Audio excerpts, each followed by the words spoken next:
स्मरण केलं पाहिजे. मग तुम्हाला मला सांगत आपल्याला सांगत तुम्हाला सर्वांना सांगत का आम्ही त्या नामस्मरणामध्ये आम्ही त्या नामस्मरणामध्ये बोलतो. म्हणजे काय करतो काही लोकांना तोडण्याची लाज वाटते.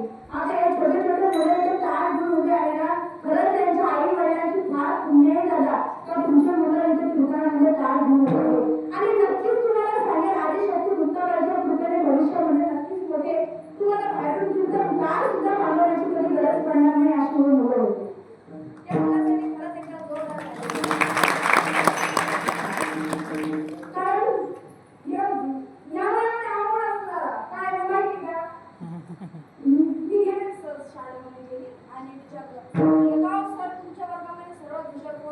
जोरदार या कुटवला आणि त्या कुटवल्यानंतर मी त्याला म्हणलं का रे बाबा 30 आणि 30 किती होता. ते म्हणलं 80. किती म्हणलं 80. मी म्हणलं का सर तुम्ही म्हणताय हे सर्व हुशार आहे म्हणतो 30 आणि 30 80. मला तरी ते तरी 80 बाकी 100 पुढे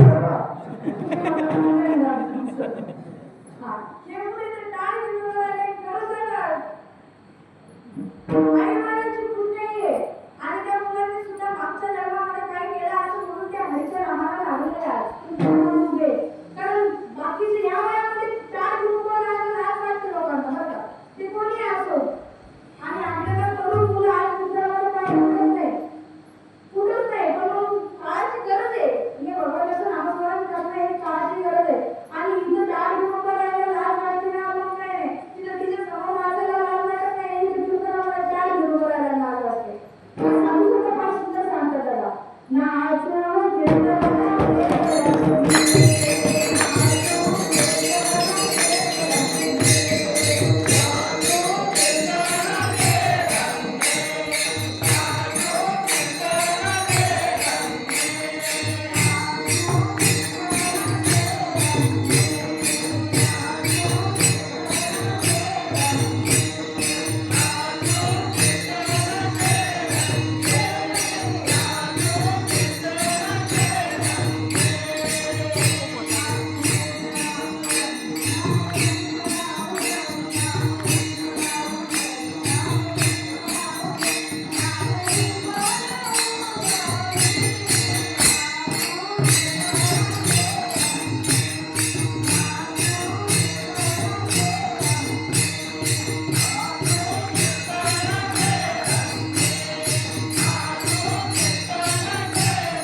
आपण म्हणतो आपला आपला आपला तोपर्यंत आपला बघ.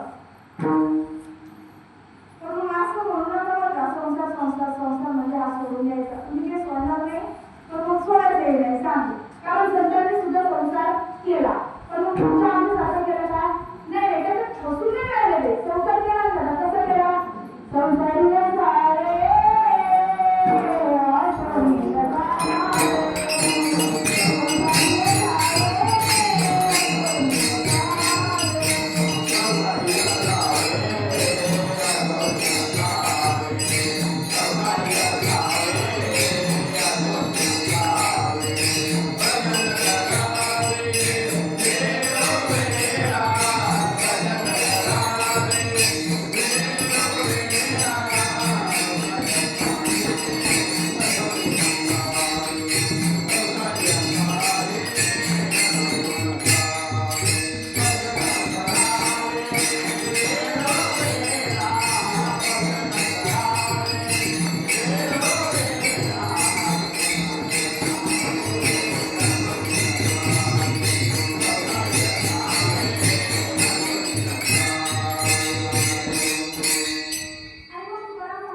आम्ही झालो